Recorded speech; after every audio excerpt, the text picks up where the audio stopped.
Hey everyone, welcome to Princess Gay. I'm your host Connie, and today we are here with my blind reaction to episode 1073 of One Piece. We are still in the midst of the battle of Gear 5th Awakened Hito Hito no Mi Model Nika Luffy with Kaido. It's completely one-sided at the moment, like, let's be honest, because Nika, this power is so overpowered. It is so obnoxiously OP. It's like, how do you even defeat something like this? It's like, I've always made the joke that with the Gura Gura no Mi, the Quake Quake fruit, Whitebeard's devil fruit, he and later on Blackbeard could basically could break reality. I always made the joke because it's like when he uses his power, he like shatters the sky around him, and it like causes the quakes and everything. He's basically tearing into the fabric of space, the space around him, and manipulating it to where it would cause the quakes and everything to move in unnatural ways. So I always kind of refer to it jokingly as he's breaking reality. But Luffy can literally break reality. and the fact is, with this devil fruit power, with the power of the Hito Hito no Mi Model Nika, he can also force those around him to engage in that as well, because it's an awakened devil fruit ability. He can not only do pretty much whatever the fuck he wants, but he can also adhere that to the ground around him, to his opponents, etc., etc. It's how do you beat that? How do you even begin to fight something like that? Because let's look at it this way. I view every gear that Luffy has, every stage of his abilities, basically, as representing something different. So gear first is his base stage. It's just classic Luffy. I don't really count that as like necessarily representing a specific word or phrase or anything, because it's just his base form. I guess if you wanted to say anything, it represents normalcy. Gear second is speed. Gear second is all about speed, pumping and boiling the blood within his body in order to increase his speed, which can increase the power of certain attacks and all as well. Gear third is all about power. Luffy uses the bone fusen, the bone balloon, to increase the size and strength of his attacks. Gear fourth is versatility.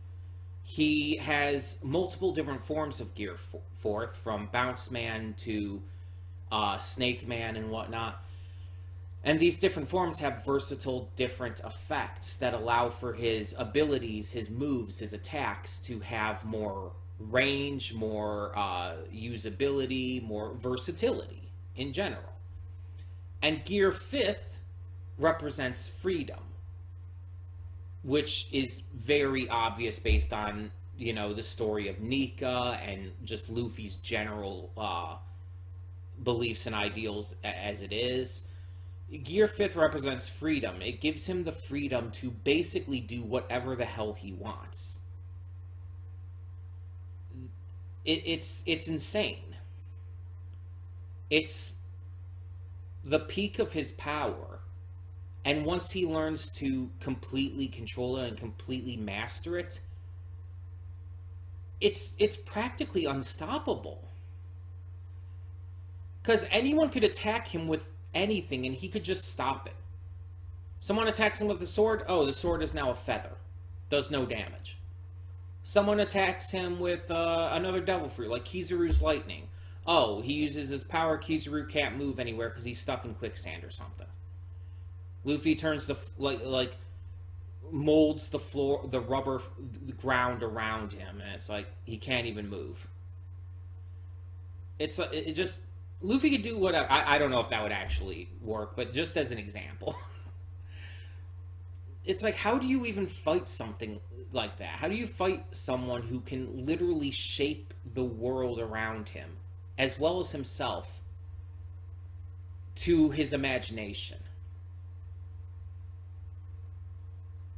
It's just insane. But I guess we'll find out. I guess we'll see as we continue to go in this series, and as Luffy continues to have fights against others while using Gear Fifth. But apparently, so it's apparently been confirmed that the battle with Kaido is going to be ending. I think it was like 1075, 1076, which is a little longer than I was expecting, if I'm being honest. Like, I was thinking, I would have thought more like 1074. But apparently that's when it's going to end.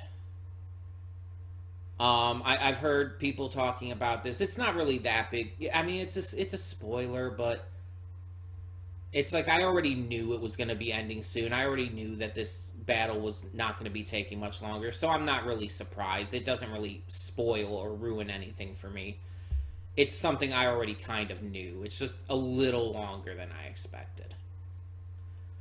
And we're apparently still waiting on a new opening, because apparently it's been said that there's going to be a new opening soon, but people were like unsure about when it was going to be coming. I'm thinking it's not going to happen until after Wano, or at the very least after Kaido's defeat. If it happens before the end of Wano as a whole, it would be after Kaido is defeated. But the last thing I also want to mention is that apparently, I think what I heard is that there's not going to be a One Piece this week. There's not going to be an episode this coming weekend. So I guess next week we're just not going to have an episode to react to. So I just wanted to make sure everybody knew that ahead of time, that there's going to be a little bit of a break there. To my knowledge, it's just 1 week. So it's not that big of a deal. But just, again, wanted to make sure everybody knew ahead of time. But that being said, we're just going to get into this and hope for the best. So, when the screen fades to black, pause this redirect and go to the description below. Follow the link to the reaction, and after you watch it, come back here to the redirect and resume play. Because after it fades to black and then fades back in, everything from that point forward will be my afterthoughts and will contain spoilers to the episode. So, that being said, thank you so much for tuning in, and I will see you at the reaction. And we are back, and we'll begin with spoilers in 3, 2, 1, now. Okay, so not a lot of the Luffy versus Kaido stuff in this episode. Instead, we had a focus on a little bit of everyone else, kind of dealing with the rampaging fires. And Raizo and Jinbei coming in clutch, using this water from Zunisha that Raizo had collected in some scrolls, because ninjutsu is weird like that. And Jinbei is able to redirect the water using his Fishman karate and everything. And it's just like, this is just perfect. This is absolutely perfect. I love this. I love that. But there is still the problem of the fact that, as Yamato says, Kaido's on his last legs here. He's going to be going down soon, and when that happens, his flame clouds are going to disappear. Like, Momo's been having trouble forming his own clouds, but he's got to get on that. I understand this is all new to him, but he's got to figure this out. Otherwise, Onigashima will fall, and yeah, probably everyone would die from that happening.